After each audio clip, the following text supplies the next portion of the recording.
आज हम doctor APJ Abdul Kalam की जो कोटेशंस है उसके थ्रू उनके थॉट प्रोसेस को समझने की कोशिश करेंगे। जो उनका सबसे पहला कोट है और सबसे फेमस कोट है वो है, you have to dream before your dreams can come true. There are two ways of living life. एक ऑप्शन तो ये है कि जैसी हमारी रियलिटी है वो हमारे फ्यूचर को डिफाइन करे। फॉर एग्जाम्पल, आज आपकी करंट रियलिटी ये है, इस लेवल पे है, आपके पेरेंट्स ने यहां तक अचीव किया है, तो अगर उसके बेस पे आपका फ्यूचर डिसाइड होगा तो मैक्सिमम वहां से आप यहां तक सोच सकते हो। आपके पेरेंट्स भी यहां से यहां तक सोच सकते हैं, उससे ऊपर नहीं सोच सकते। बट अगर हम चाहते हैं कि हमारा जो फ्यूचर है वो प्रेजेंट से और पास्ट से बिल्कुल अलग हो, तो उसके लिए ड्रीम्स की जरूरत है, उसके लिए इमेजिनेशन की जरूरत है कि वो इमेजिनेशन आपको भगाए, ना कि आपकी जरूरतें या आपकी मजबूरियां आपको भगाएं। और इमेजिनेशन की खास बात क्या है, आपके हाथ में पूरा कंट्रोल है कि आप कहां तक सोच सकते हो, आप कहां तक इमेजिन कर सकते हो। उसका आपकी रियलिटी से कोई कनेक्शन नहीं है। हो सकता है आप एक ऐसे बैकग्राउंड से हो जहां से कि वो इमेजिनेशन दूर दूर तक मैच नहीं हो रही है। और इसका सबसे बड़ा एग्जाम्पल कौन है? Doctor APJ Abdul Kalam. पहले तो एक इतने छोटे से गांव से निकल करके एक इतना बड़ा साइंटिस्ट बनना, और उसके बाद में भी इस कंट्री के प्रेसिडेंट बनना। लाखों करोड़ों स्टूडेंट्स के लिए वो एक आइडल हैं आज भी।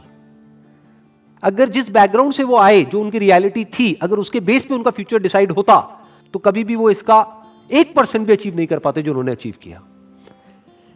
लेकिन जो भी कुछ उन्होंने अचीव किया वो किया अपनी ड्रीम्स के बेस पर। और अगर ध्यान से उनकी लाइफ को ऑब्जर्व करोगे तो कभी भी उनका सपना ये नहीं रहा कि मुझे ये पाना है, मुझे वो पाना है, मुझे वो पाना है, मुझे वो पाना है, क्योंकि ये सपना तो आपको भिखारी बना देता है।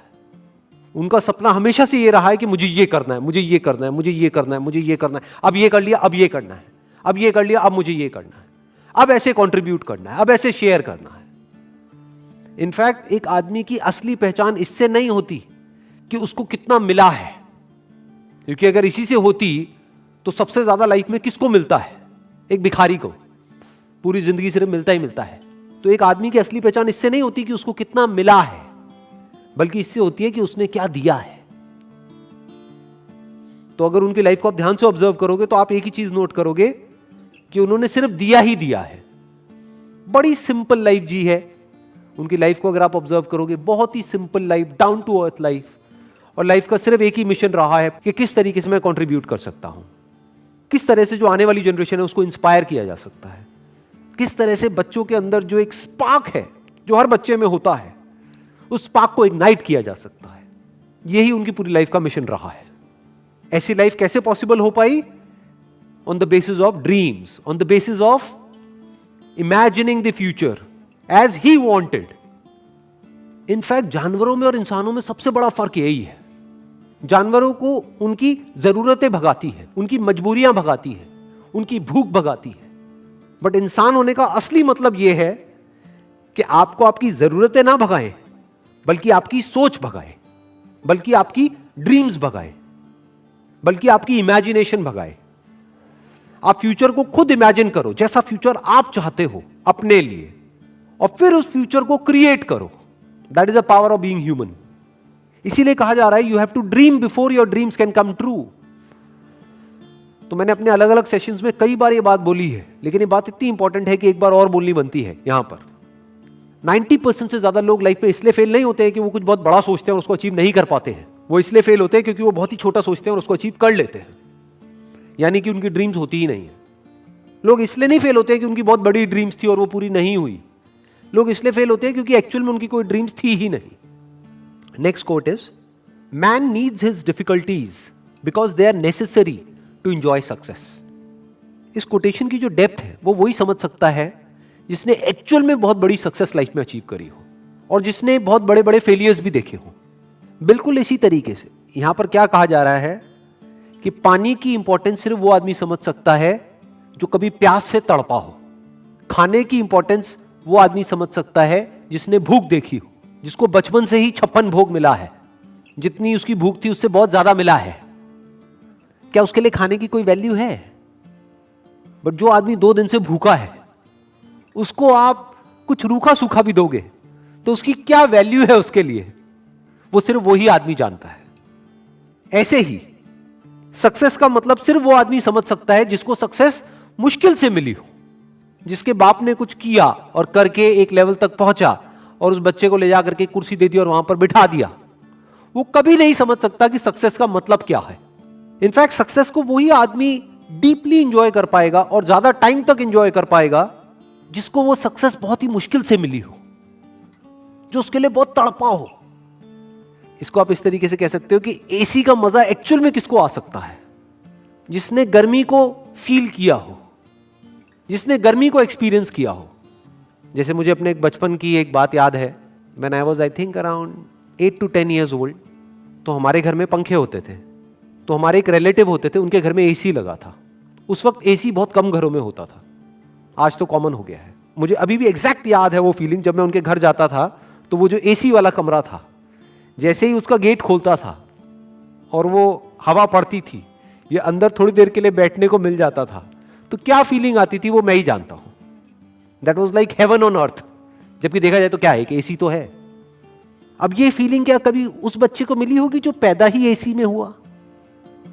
तो मुश्किलों से डरो मत, मुश्किलों को अपना दुश्मन मत समझो।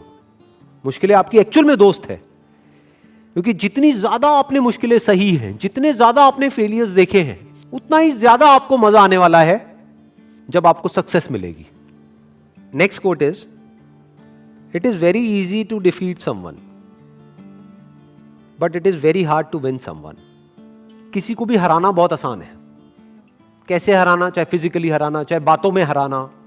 किसी को भी तोड़ना, हराना मतलब तोड़ना, बहुत आसान है। और विन का मतलब जोड़ना, अपने साथ में जोड़ना बहुत मुश्किल है। It is very hard to win someone. कैसे जीतना? उसका दिल जीतना, उसको जीत लेना, उसको दोस्त बना लेना, उसको अपना बना लेना, उसको अपने साथ जोड़ लेना बहुत मुश्किल है। क्योंकि उसके लिए एक ऐसी क्वालिटी चाहिए जो बहुत ही कम लोगों में होती है। क्या है वो क्वालिटी? पेशेंस। बहुत पेशेंस चाहिए। जैसे आपके घर में कोई पौधा है, उसको तोड़ना कितना आसान है। उसको पकड़ो और जड़ से उखाड़ दो और फेंक दो, बट उसको पालना कितना मुश्किल है। रोज पानी देना होगा, ध्यान रखना होगा, कहीं कीड़े तो नहीं लग रहे, तो खाद डालनी होगी, उसको सनलाइट देनी होगी प्रॉपर, ना ज्यादा ना कम। मतलब कितना एफर्ट है। उस पौधे का ध्यान रखना कितना मुश्किल है। बिल्कुल इसी तरह से जैसे एक पौधे को मेंटेन करना होता है, ऐसे ही रिलेशंस को मेंटेन करना होता है। किसी भी रिलेशन को खत्म करना बहुत आसान है, बट उसको समझना, उसके पॉइंट ऑफ व्यू को समझना बहुत मुश्किल है।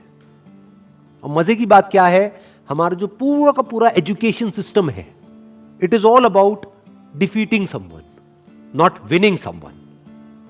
उसकी तो कोई बात ही नहीं होती। जब भी कोई बोलता है कि मैंने टॉप किया है, इसका मतलब क्या? कि बाकी सबको मैंने पीछे छोड़ दिया है।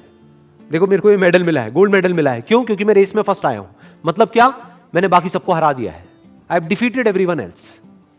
तो हमारी जो ट्रेनिंग हो रही है बचपन से ही, कंडीशनिंग हो रही है, जिस तरह का एटमोस्फेयर है चारों तरफ, जिस तरह का हमारा एजुकेशन सिस्टम है, जिस तरह की घर पे बातें होती हैं, जिस तरह के कंपैरिजंस होते हैं, यहां तक कि भाई बहन को भी नहीं बख्शा जाता है, आपस में लड़वा देते हैं कि देख तेरी बहन कितनी अच्छी है पढ़ाई में, तू कितना गया गुजरा है, तू कितना निकम्मा है।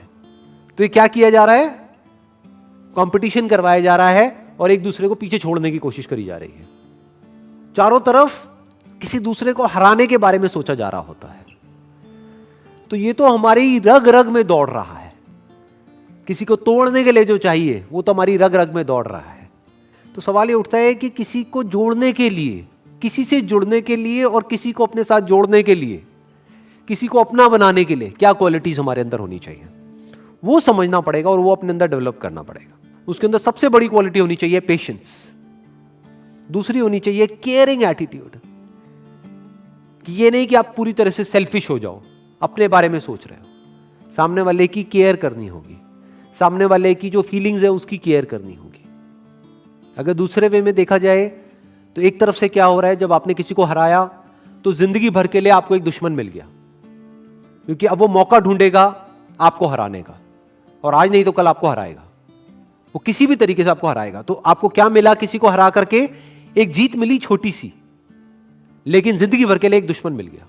दूसरी तरफ से अगर किसी को हमने अपना बना लिया, तो अगर हम किसी वजह से हार भी गए on a temporary basis because of some reason, तो वो हार बहुत छोटी है उसके आगे जो एक्चुअल में हमको मिला है। क्या मिला है? जिंदगी भर के लिए एक दोस्त मिल गया है। और दोस्त अगर एक्चुअल में दोस्त हो, वो नहीं जो सिर्फ मतलब के लिए होते हैं, दोस्ती अगर असली दोस्ती हो तो उसकी वैल्यू पैसे में आंकी नहीं जा सकती है, या ये कह लो उसकी कोई वैल्यू ही नहीं है। That is priceless. देखो ध्यान से समझो क्या हुआ कि जब भी आप किसी को हराते हो तो याद रखना, आपको लग रहा है कि आपने उस एक को हराया है तो मेरा एक ही दुश्मन बना। अरे आपका एक दुश्मन नहीं बना है, उसके सारे दोस्त भी तो आपके दुश्मन बन गए। तो अब आपका एक दुश्मन नहीं है। अगर इस आदमी के 1000 दोस्त हैं तो अब आपके 1001 दुश्मन है। दूसरी तरफ से अगर आपने किसी को अपना बना लिया है या एक दोस्त बनाया है, तो यह मत समझो आपने एक दोस्त बनाया है। अगर इस आदमी के 1000 दोस्त हैं तो अब आपका एक दोस्त नहीं है, अब आपके 1001 दोस्त हैं। इसको दूसरे वे में भी बोला जा सकता है कि जिसकी आदत बन जाती है दूसरों को जीतने की, तो पूरी दुनिया उसकी दोस्त बन जाती है। और दूसरी तरफ से जिसकी आदत है सिर्फ दूसरों को नीचे गिरा करके खुद ऊपर उठने की, या दूसरों को हरा करके खुद जीतने की, उसकी पूरी की पूरी दुनिया ही दुश्मन है। आज नहीं तो कल उसको ये समझ आ जाएगा, पूरी दुनिया उसके अगेंस्ट हो जाएगी। और इस तरफ से अगर किसी के अंदर ये क्वालिटी है तो पूरी दुनिया उसके साथ में आकर के खड़ी हो जाएगी। और इसमें सबसे बड़ा एग्जाम्पल है वो जहां से कि ये कोटेशन आ रही है, यानी कि डॉक्टर एपीजे अब्दुल कलाम। चाहे कोई भी आदमी हो, किसी भी रिलीजन का हो, किसी भी कंट्री का हो, सब उनकी रिस्पेक्ट करते हैं। ऐसा कैसे हो पा रहा है? इसका मतलब यह है कि उन्होंने सबका दिल जीत लिया है, सबको अपना बना लिया है।